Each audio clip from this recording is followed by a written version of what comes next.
I try to be impartial and very rational in these type of things right here, man. I really do. Like, I really try to be partial and excuse me, not irrational, but rational about close fights like this, you know what I'm saying? But listen, guys, a robbery is a fucking robbery.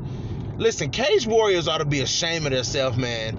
You know what I'm saying? This is the second time that they have robbed Tom Mearns in a fight, man. This is the second time that Tom Mearns has been robbed in a damn fight for Cage Warriors. I'm getting to the point where I want to know, what does the judges who judge for Cage Warriors, what do they consider a win and a loss? Like, what do they consider a win and a loss? Listen, guys, I've said this more than one time, okay? Just because you win the third round, that does not mean you win the fight. That does not mean you win the fight. And that's barely even the case for this fight. So let's talk about this fight. So listen, Tom Mearns landed at least 4 to 5 good takedowns in this fight. Okay, 4 to 5 good takedowns, good top control. One thing that Tom Mearns worked on tremendously was showing the more well-rounded game in this fight. You know, he and his brother Richard are known for the striking, great strikers. But what Tom did in this fight that I thought was very smart and shows his growth in the sport was the fact that he started to mix up those takedowns. And when he mixed up those takedowns, he got those takedowns. Tom did it in the second round. His opponent Bell Hadj, he locked up a guillotine on Tom Mearns in the second round, and it was a good guillotine. It was a great guillotine.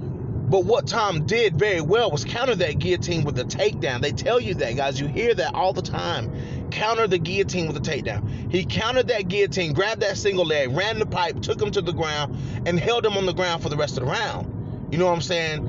And another beautiful thing that Tom was doing in this fight was pumping that jab forward. Man. And that jab was landing. That jab was landing. There was a lot of clinch work. This was a hard-fought fight for both guys.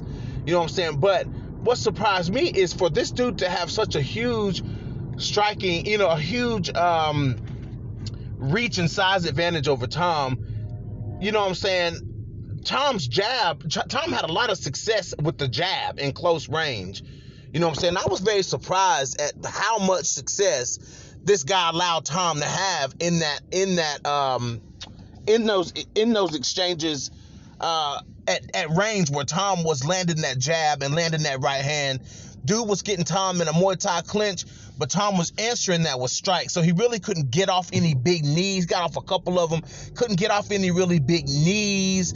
Really, it wasn't until the third round to where Bell Hadj started to land anything of significance. You know what I'm saying? Like, and it was the third round. Tom had set a grueling pace in the first and second rounds. And as Tom started to slow just a little bit, then this guy starts to land bigger shots, starts to land some significant strikes. Nothing that was gonna put Tom away or anything like that. And then all of a sudden you give him the fight. When Tom clearly won round one, he clearly won round two, you know what I'm saying, with just takedowns and top control alone, and the success that he had with the jab alone, pocketed Tom rounds 1 and 2. So, I mean, this isn't the first time that Tom has been in a close fight and Cage Warriors did the same thing to him. I think it's time for Tom Mearns to leave Cage Warriors, because it seems like Cage Warriors does not want Tom to win. It's crazy, man. I mean, it's the craziest thing I think I've ever seen.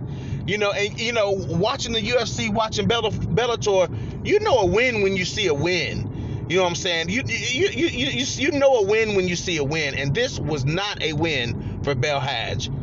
They gave this guy that fight. You know what I'm saying? They gave this guy that fight. I think it's time that Tom leaves Cage Warriors, because this is this is ridiculous. I mean, I love the UK and I love the fighters. You know what I'm saying? I love talking to the fighters. Most of the promotions are pretty solid promotions. But Cage Warriors is going to have to do a better job, man. I mean, it's just as simple as that. It's just as simple as that. And stop robbing Tom Mearns. Tom Mearns is in that cage working fucking hard, working his ass off. And a young fighter like Tom, where he gets shitted on decisions multiple times in the same organization, You know, especially somebody that's on a, you know, who's lost their last few fights. You know what I'm saying? That's got to be detrimental to their psyche. It's got to be detrimental to their headspace that the organization that they've worked so hard to get to is dishing out decisions like that. If I was Tom, I would appeal. I would appeal that decision, man. That was an awful decision. Awful decision, guys. But you know what? Look for Tom Mearns on No Filter MMA, because I got to get Tom on and talk about this. Cage Warriors on some bullshit. This is your boy BJ back from No Filter MMA. Drop those comments in the comment section. Hit that like button.